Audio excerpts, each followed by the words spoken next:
어떤 사람이 친구한테 생일 선물로 책을 받았더래요. 근데 책에 보통 이제 그냥 주지 않고 그 표지에 이제 뭐라 써서 주겠죠. 그 친구가 표지에다가 이렇게 안에다가 써놨더랍니다. 내가 아는 한 세상에서 가장 순수하고 열정 있는 누구야, 생일 축하해라는 문구가 적혀 있더랍니다. 그래서 그 친구에게 말하기를, 야, 참 오랜만에 들어보는 순수하다라는 소리구나. 그래, 난 너 말대로 이 세상에 순수한 사람으로 살고 싶어. 그런데 순진하지는 않아 라고 그렇게 대답을 했다랍니다. 그러면서 그 분이 적기를, 순수와 순진은 비슷한 부분도 있지만 굉장히 다른 면이 있다라고 했습니다. 그의 말이 상당히 옳아 보이는데, 우리말의 순진한 사람과 순수한 사람의 차이는 무엇일까? 어떤 사람이 순진하냐? 제가 알기로는 주로 나이가 어리고 고등학교 막 졸업하고 그런 젊은 학생들, 청년들 중에 순진한 사람들이 많습니다. 그의 특징은 세상 경험이 없어가지고 속에 순수한 마음만 있지 세상을 알지 못하기 때문에 순진할 것입니다. 그분도 말하기를, 자기는 20대 적에는 순수와 순진 사이에 너무나도 많은 갈등과 힘이 들었는데, 자신이 순수하게 살려고 해보니까 웬걸 세상에 너무나도 많은 상처와 배신과 사기까지 겪었답니다. 그래서 충격과 억울해가지고 울고 운 적이 한두 번이 아니었다라고 합니다. 그래서 결론이, 내가 순수하게 살기 위해서는 세상을 알아야겠다. 세상을 잘 모르고 세상이 내 맘 같으리라고 생각하면 그건 순진한 거다. 세상은 알다시피 깨끗함과 순수함도 있지만은 더러움도 있게 마련이다. 그런데 이런 온갖 것들이 뒤섞인 세상에서 자신의 순수함을 지키고 살고 싶다면 세상이 어떤 곳인지 알아야 했다라고 그의 글을 맺고 있었습니다.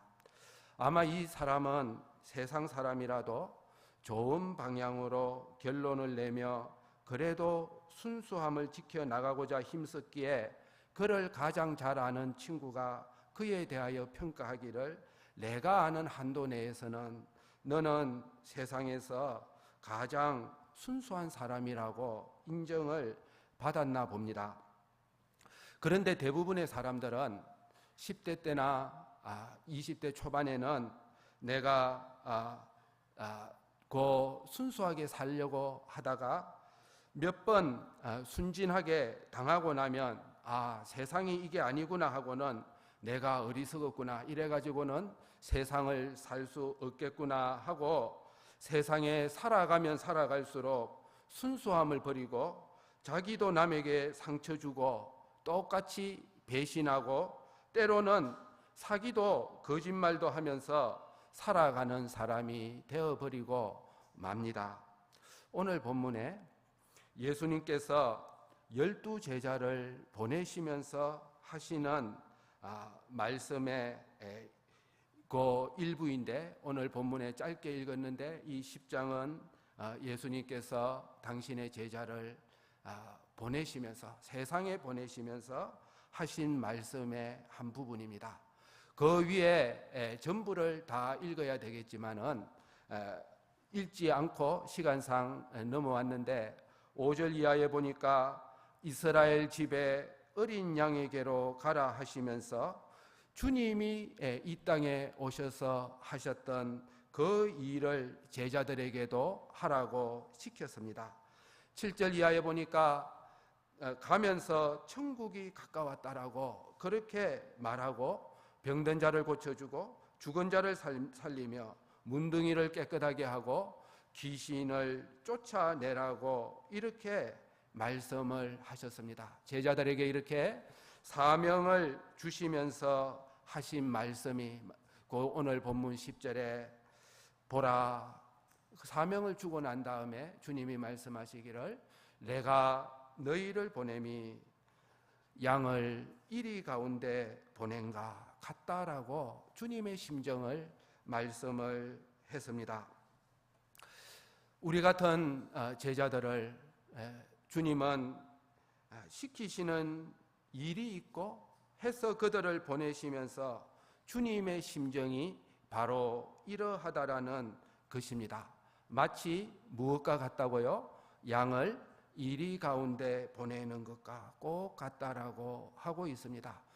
오늘로 말하면 마치 어머니가 자기의 어린 딸을 큰 돈을 맡겨가지고 꼭 보내야 되기 때문에 밤 길거리에 보냈다가 그 아이가 돌아올 때까지 불안해서 잠시도 눈을 떼지 못하는 그런 조마조마한 심정일 것입니다. 아직은 어리고 하지만 주님께서 맡겨야 할 사명이 있기에 사랑하는 제자를 세상에 내어보냄이 주님이 데리고 있지 않고 세상으로 보내고 있는데 세상에 내어보냄이 꼭 무엇과 같다고요? 양을 이리 가운데 내어보내는 것과 같다라고 주님의 마음은 어떠했겠습니까? 양을 이리 가운데 보내면 어떤 일이 일어날 것인지는 뻔합니다.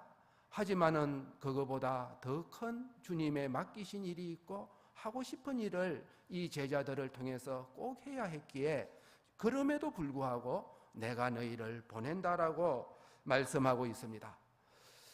이리보다는 우리가 잘 알듯이 사자와 곰이 훨씬 더 맹수고 무섭지만 사는 지역이 다르기에 천적은 아닙니다.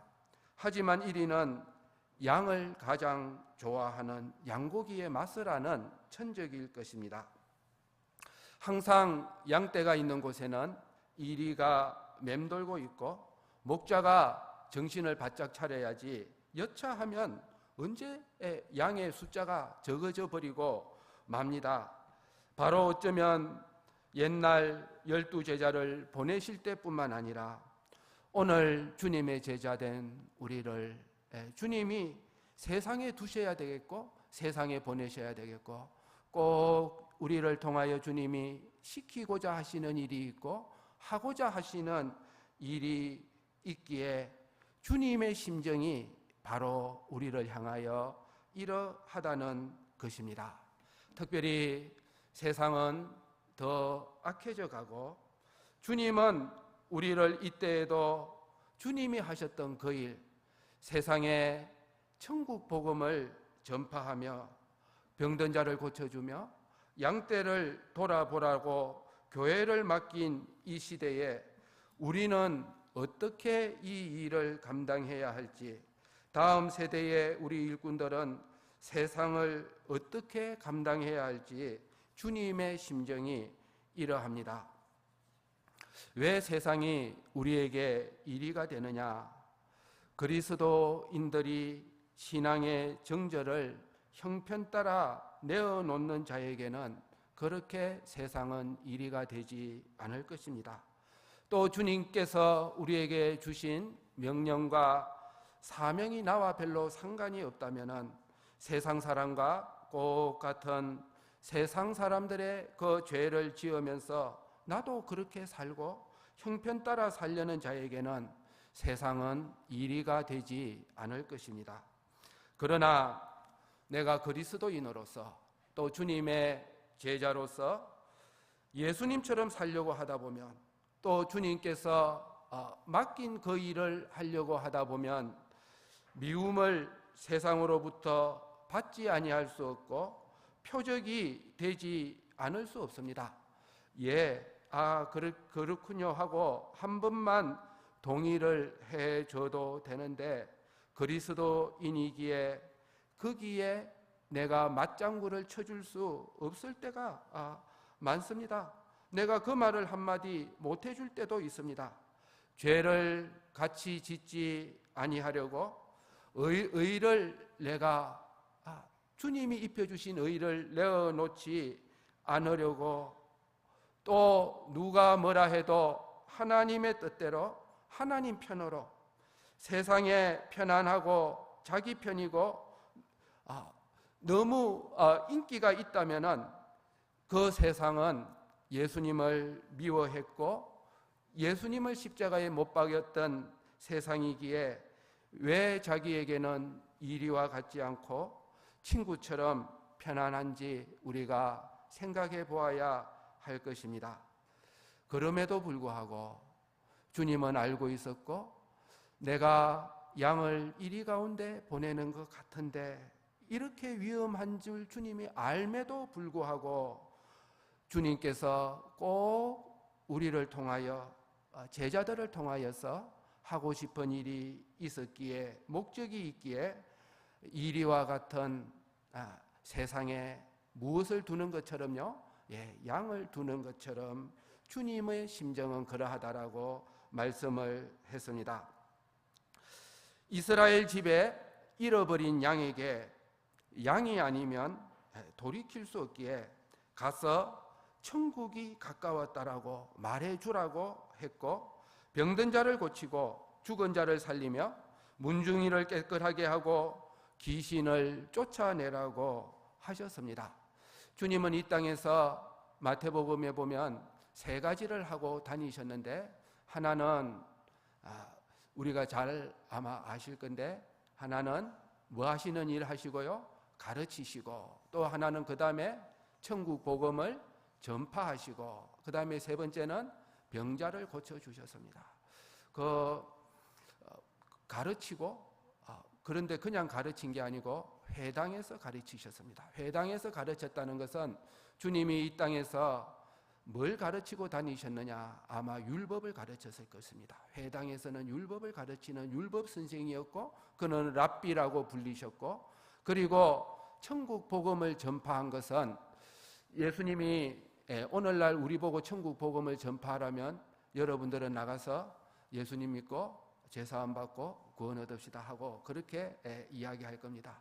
그런데 그때 주님은 십자가에 못 박히시지도 않았고 대속을 완성하시지도 않았는데 무슨 말씀을 하셨을까? 천국 복음을 전파했다는 것은 아마 이 말씀을 하셨을 것입니다. 처음 하셨던 말씀, 무슨 말씀요? 회개하라, 천국이 가까웠느니라. 그 말씀을 전파하고 다니셨을 것입니다. 그래서 그 일을 제자들을 통하여 주님이 하고자 했고, 제자들에게 그 일하라고 그렇게 보내셨습니다. 그런데 양은 이리 때 가운데 가면 무작정 잡아 먹힐 수밖에 없는데, 주님은 그렇게 보낸다고 이렇게 말씀을 했습니다. 그러면 제자들이 이리 가운데 양처럼 보냈으니 맡긴 일이고 뭐고 이리한테 잡혀 먹을 수밖에 없는데, 거기에 이리에게 잡혀 먹지 않고 맡겨주신 일을 완수하는 비법을 그 밑에 주님이 가르쳐 놓았습니다. 무작정 잡혀 먹을 수밖에 없는데 우리 주님은 그냥 너희 죽으라고 그냥 내보낸 게 아닙니다. 양을 이리 가운데 보냈으면 죽으라고 보낸 건데, 그 밑에 보니까 주님의 심정이 그러하기에 아무리 이리 가운데 있더라도 이것만 하면 내가 맡긴 사명을 너희들이 잘 감당할 수 있고 얼마든지 살아남을 수 있다는 것을 말씀하고 있습니다. 거기 우리 오늘 본문의 제목처럼 주님은 두 가지를 말씀을 했습니다. 이 두 가지만 있으면 내가 이리한테 잡혀서 먹히지 않고 내가 보내고 맡긴 일을, 그 일을 완수할 수 있다는 것입니다. 그런데 왜 실패하느냐? 우리는 둘 중에 하나만 가지고 있다가 주로 이리와 같은 세상의 밥이 되어버리고 주님이 주신 사명을 완수하지 못하게 되어지는 것입니다. 실패의 원인은, 주님은 두 가지를 말씀하셨는데 그 둘 중에 하나만 가지고 있다가 실패하게 되고 세상의 밥이 되어지는 것입니다. 주님은 말씀하시기를 우리 본문에 두 번이나 아까 시작할 때 읽었는데, 너희는 그러므로 너희는 어떻게 하라고요? 뱀같이 지혜롭고, 또 하나는요, 비둘기같이 순결하라고요. 이 두 가지를 가지라고 주님은 말씀하고 있습니다. 참 아이러니하게도 이 두 가지를 동시에 가지기는 불가능하고 극단적인 반대편에 있는데, 이것을 가지라고 그렇게 말씀을 하고 있습니다. 하나는 뱀 같은 지혜를 가지라고 말씀하셨고, 하나는 비둘기 같은 순결, 이 두 가지를 가져야 오늘도 주님의 제자된 우리가 세상에 보내신 주님의 그 뜻과 목적을 완수하고 이리와 같은 세상에서 잡혀 먹지 않고 끝까지 그 일을 완수할 수 있는 우리가 될 것입니다. 첫째는 우리가 뭘 조심해야 하느냐? 뭐만 가진 사람을 조심해야 되느냐? 뭐만 가질까 봐 두려워해야 되느냐? 지혜 없는 순결만 가지고, 내가 지혜 없이 순결만 가지고 있겠다고 그렇게 힘쓰는 사람이 되면 반드시 실패합니다. 이리와 같은 세상에 잡혀먹을 수밖에 없는 것입니다. 초두에 그게 뭐라고요? 지혜가 없는 순결은 뭐라고요? 그 사이에 다 잊어버리셨네요. 뭐라고요? 순진한 거라고요. 지혜 없는 순결은 순진한 거라고요. 순진한 사람은 세상에서도 사기꾼의 표적이 됩니다. 주로 나이가 들어도 단순한 일만 하던 공직에 있다가 은퇴한 사람들의 퇴직금만 노리는 사람들이 있습니다. 세상에 있으면서 내가 순결하고 순수하기만 하면 되는 줄 알고 있다가 세상에 이용거리가 되고 난 다음에는 그리고 마귀의 밥이 되어서 실패합니다. 한 번 이용당하고, 두 번 사기당하고, 세 번 속고 하면 세상은 그게 아니구나, 나도 똑같이 거짓말하고 사기를 치고 해야 이 세상에서 살아남는구나 하고는 지혜 없는 순결만 붙들고 있는 사람들은 주로 자기가 나중에 순결을 버리고 이리같이 되어져 버리고 맙니다. 둘째는 반대로 어떤 성도들은 지혜만 가지고, 순결 없는 지혜만 가지고 요리저리 요령껏 살지 순결을 버립니다. 세상에는 이렇게 살아야 되는 줄 압니다. 그러면 순결 없는 지혜만 가지면 우리 주님의 제자된 사람들이 머리가 영리하고 세상에 요런저런 재주가 있고 한데 순결이 없다면 그 세상과 똑같은 것이죠. 세상과 똑같은 사람이 되어져서 세상하고 그 사람은 한패입니다. 세상하고 한패가 되어서 자신도 모르게 이리가 되어버립니다.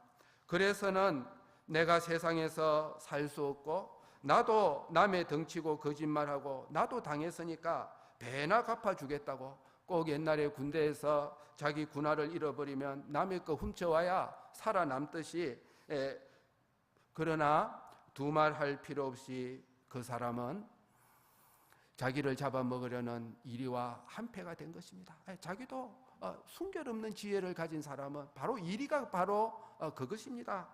그래서 주님이 그를 더 이상 쓰실 수가 없고 적군이 되어버렸는데, 주님은 그를 통하여 아무런 일을 할 수가 없게 되어지는 것입니다. 오늘 우리 주님의 제자된 우리가 이 둘을 다 가지고 있어야 됩니다. 순결 없는 지혜를 가져서도 안 되고, 지혜 없는 순결을 가져서도 안 됩니다. 이 두 개가 다 한쪽으로 치우쳐가지고 결국은 실패하게 되어지는 것입니다. 주님은 말씀하시기를 내가 너희를 보냄이 양을 이리 가운데 보낸과 같으니까 그러므로 뱀같이 지혜롭고 비둘기같이 순결하라고 이 두 가지를 다 이야기를 하고 있고, 동시에 이것을 가져야 이리 때 가운데서 잘 통과해서 주님이 명령하신 일을 이 세상에서 완수할 수가 있는 것입니다. 하지만 우리는 이 두 가지를 함께 가지는 것은 불가능한 것처럼 보여집니다. 우리 그리스도인이 순결을 잃어버린다면 능력을 잃어버리는 것입니다. 이 세상에서 순결을 잃어버리면 속에서부터 열심과 열정이 나오지 않고 깨끗한 거기에서 자기도 모르는 힘이 나오는 것입니다.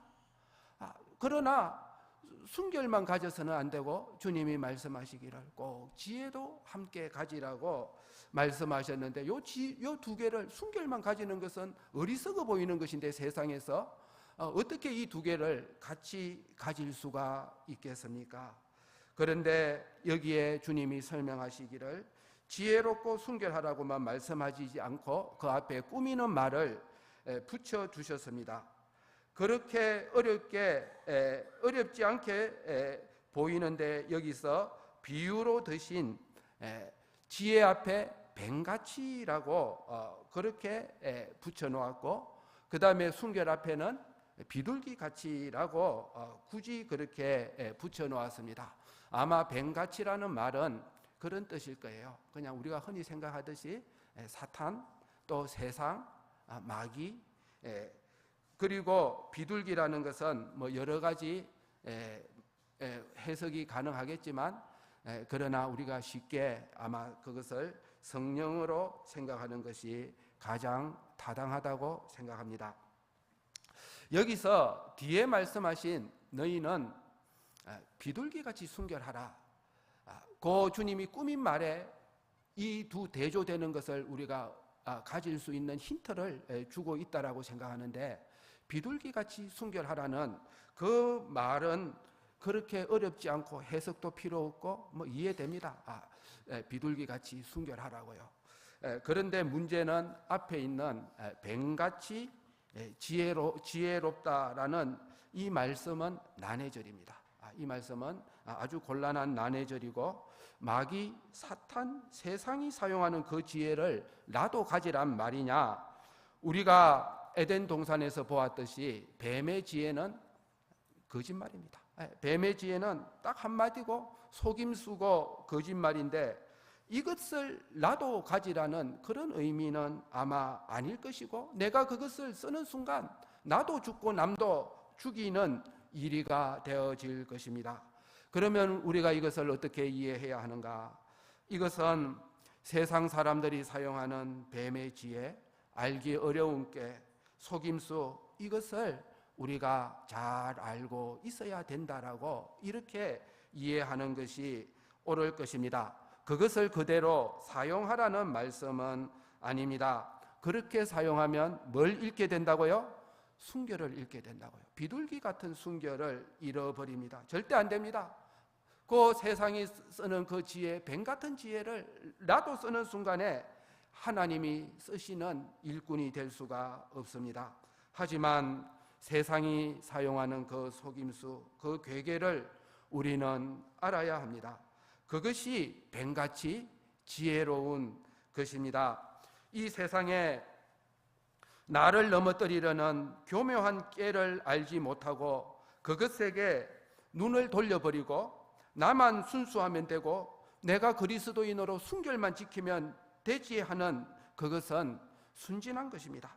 순진한 것은 사기꾼의 제일 되는 밥이 되는 것처럼 순결은 반드시 지혜를 가질 때에 시기와 장소, 상대를 가려가지고 우리가 그 순결을 지켜나갈 수가 있는 것입니다. 그러면 어떻게 여기서 비둘기같이 순결하라는 것은 성령님같이 절대 순결을 이야기하고 있는데, 그 순결을 지키면서 그 복잡하고 교묘한 뱀의 지혜를 우리가 다 알 수 있겠습니까? 그래야만이 이리의 밥이 되지 않는다고 말씀하시는데, 순결을 잃어도 밥이고, 그리고 뱀 같은 지혜를 몰라도 먹잇감이 되는데, 우리는 나의 지혜와 힘으로는 이 세상에 얼마나 악한 게 어디서 벌어지는 그 교묘한 괴계를 우리가 무슨 재주로 다 알겠습니까? 인류 시조를 넘어뜨리고 예수님의 발 앞에 교묘한 말로 올무를 놓는 그 마귀의 계계를 우리 힘으로서는 알 수가 없고 사탄은 그렇게 허술하지 않을 것입니다. 꼭 사막의 방울뱀이 자기 몸은 모래 속에 감추어 놓고 꼬리만 내어 놓고 살살살살 흔드는데 거기에 넘어가지 아니할 그 뱀은, 아니 거기에 넘어가지 않을 쥐는 아무도 없을 것입니다. 어른이 가져와 가지고 사탕을 막 흔드는데 그 손 안 내밀 어린아이는 없을 것이고, 그 교묘한 사탄의 그 뱀 같은 세상의 지혜를 내가 어떻게 다 알겠습니까? 하지만은 그 아래 19에서 20절에 보니까 너희를 공회와 총독들과 임금들 앞에 재판석에 데려다가 공교한 말로 신문할 때에 무엇을 말할까 염려하지 말라 했습니다. 그때에 무슨 말할 것을 주시리니 말하는 이는 너희가 아니라 너희 속에 말씀하시는 너희 아버지의 성령이시라고 말씀하셨습니다. 내가 주님의 보내심을 받은 자로서 주님의 제자로 살려고 할 때 먼저 나는 어떤 일이 있어도 이 세상에서 주님이 주신 순결을 결코 놓지 않겠다. 어떤 현실이 와도 나는 죄를 짓지 않고 죽든지 살든지 불의를 행치 않겠다고 하는 이 각오에서, 여기에서 사람이 능력이 나오고 뭐가 나온다고요? 지혜가 나옵니다. 하나님이 지혜를 가르쳐 주십니다. 내가 언제라도 순결을 포기할 가능성이 있으면 거기 지혜가 안 나오고 능력이 나오지 않습니다. 나는 죽더라도 주님이 주신 이 죄 없이 하신 이 은혜, 이 순결함을 내가 벗지 않고 타협하지 않겠다 하는 거기에서 능력이 나오고 지혜가 생기는 것입니다. 내가 기어코 비둘기 같은 이 순결한 걸음을 걷겠다고 하는 여기에서 그의 속에 성령이 역사하시고 내가 모르던 것을 깨닫게 하시고 알게 하시고 찾아오셔서 우리에게 감동시켜 주시는 것입니다. 하나님께서는 아브라함과 언약을 맺기 전에 창세기 17장 1절에 보면 너는 내 앞에서 행하여 뭐 하라고요? 완전하라고요. 우리 목사님이 잘 가르쳐가지고 여러분들 성경 아주 잘 하시는 것 같습니다. 우리 학생들보다 훨씬 나은 것 같아요. 신명기 18장 13절에는 그러면 너는 내 하나님 여호와 앞에 모세한테 말씀하시기를 뭐 하라고요? 두 번째는 잘 모르시네요. 이것도 똑같은 대답이에요. 완전하라고요. 사람이 완전할 수 있느냐? 주님은 그냥 순결이 아니라 비둘기 같은 순결을 우리에게 요구하셨습니다. 그래야 우리가 이 이리 같은 세상에서 사람의 힘이 아니라 그 일을 감당하는 제자들이 되어질 것입니다. 성령님은 우리 안에서 역사하시는 거룩한 영으로서 오늘도 성령님과 같은 거룩한 순결한 삶을 살도록 인도해 주고 계십니다. 하나님의 인도를 우리가 믿어야 됩니다. 우리가 구속하신 하나님만 이야기하지만은 그거보다 훨씬 더 큰 것이 구약에서 보면 구속하시고 난 다음에 광야로 나왔을 때 하나님은 단 하루도 그냥 두시지 아니하시고 인도하시는 하나님이셨던 것입니다. 오늘도 우리를 이리 가운데 보내시면서 성령님이 우리 안에서 역사하셔서 거룩하고 순결한 삶을 살도록 인도해 주심을 믿어야 합니다. 또 마귀의 계계와 공교한 유혹에 넘어가지 않고 얼마든지 그 함정을 피해가도록 나를 성령님이 인도하고 계심을 우리가 믿고 어떠한 일이 있어도 그 성령의 인도 따라 깨끗함과 정결함을 잃지 않겠다고 각오하고 결심하는 우리가 되어져야 합니다. 하나님의 미련한 것이 세상의 지혜보다 더 지혜롭다고 말씀을 하셨습니다. 그러므로 우리는 오늘도 성령님의 인도와 하나님의 말씀으로 걸어갈 때에 이 어두운 때에 나는 다 알 수 없어도 성령께서 뱀의 지혜를 간파할 수 있고 깨닫게 하시고 당할 때에 알게 하셔서 비둘기 같은 주님이 피 흘려 입혀주신 그 순결을 잃지 않고 이 땅에 이 마지막 때에 우리에게 주님이 맡겨주신 그 일을 잘 감당할 수 있고 능히 감당하고 주님의 기쁨이 되는 이런 귀한 주님의 보내심을 받은 주님의 제자들로 써주실 것입니다. 그렇게 해주실 줄 믿습니다.